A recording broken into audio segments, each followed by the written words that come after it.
What happens if you spend at least 20 minutes outside every single day?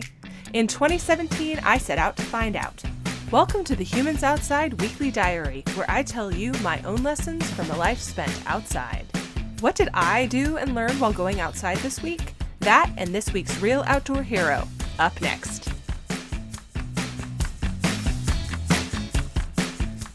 It's the time of year that I have a hard time. I've been feeling in a funk, and I couldn't really put my finger on why. I was grumpy. I was mad about the weather. I was annoyed that it was cold. I couldn't think of anything to go do or enjoy outside. What do I even wear? Why do I live where it's cold in September? Why? Isn't it funny how our moods in life are so tied up in the weather? And why is it that getting dressed or acclimating to the cold falls out of my brain? Why does it suddenly feel so hard? And why couldn't I find the joy I feel for each day outside inside me when I went hunting for it this week? It wasn't until I was driving home and listening to a local NPR outdoor show that I finally understood what was happening. First, I need to tell you what's happening here in Alaska. Usually, it'll be in the 40s or low 50s or so here this time of year, changing leaves and all sorts of spectacular colors. We'll get overnight frosts, and then a big wind will come through for a few days, blow all the leaves down. More and more frost happens, until towards mid-October, it snows. That's fall. It's lovely and not nearly long enough. That is not what happened this year. Instead, we had the beginnings of that, a hint of that, a smell of that, and then suddenly, snow. And not just a little snow in some areas around here, like a lot of snow. I've seen pictures of people up skiing and sledding in the surrounding mountains through plenty of it. I've heard many people who have lived here a long time note that this is the earliest they remember ever seeing snow. The changing of the seasons is like a sad breakup to me. And it wasn't until I heard someone label it in this outdoor show that I realized that what I was feeling was a sense of loss. When I thought about it a little, I realized that this happens every year, but more spread out. This year, because the snow came so quickly and suddenly on what was actually the last day of summer according to the calendar, I felt it more acutely. I know what to wear in cold weather. I know the things I enjoy doing. I know how to layer my clothes, how to keep my hands warm, the best way to keep my feet toasty. I know what's comfortable. I know how to get outside. But for 2 weeks, my brain goes numb while I mourn the loss of summer.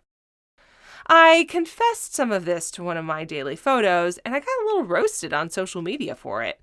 One commenter told me that Alaskans roll with the seasons, the implication of which I took to be that I was not. But I don't believe anyone universally rolls with the seasons. I think it's human to feel a sense of loss and sadness over change, and I don't think anyone is immune to that. And so, as the seasons change, I'm allowing myself to sit in that sadness a little. Name it and claim it, baby. I am sad that the summer is over. I am happy that I got to experience all it had for me.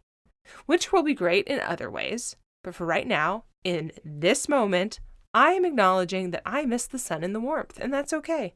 Winter's great, but winter requires me to hunt for the good a little more, to try a little harder, to actually want it.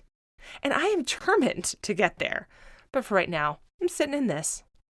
Since this is a very human sort of thing, I think maybe you'll feel this way too at some point. You had a fabulous season, and now it's changing because that's what seasons do.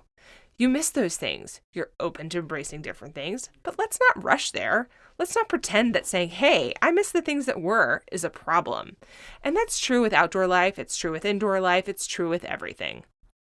After I acknowledged what I'm feeling is a sense of loss and sat in that for a minute, I can get ready to embrace the change. I can take purposeful steps to remind myself of the things I do like in a new season. I can take a few moments to make plans for my outdoor time, to get excited about possibilities. I can embrace the change while acknowledging that it doesn't have to be the same as what I just experienced to be good. Different is okay. Different can be good too. And that's what I'm doing right now, leaning into the different, leaning into being okay with changes. This weekend, I took a work trip up to the Matanuska Glacier and did another group glacier tour, something I just love doing. It's such a uniquely Alaska experience that is amazing summer, fall, winter, and helped me get my attitude right. There was quite a lot of snow near there, and I busted out my snow boots for the first time this year. I remembered I really like those boots. I wasn't as comfortable as I am in the summer, for example, but the sun was still out, and I really liked that too. Different is okay. It's just different. And it's okay to feel like change is hard. You can see a photo from that glacier visit, plus pictures and reels from all of my outdoor time on Facebook and Instagram. I'm even now posting 2 videos a week to IGTV, talking about the podcast episodes and having a little extra chat with you. I hope you'll share your outdoor time with me too. And until next time, we'll see you out there.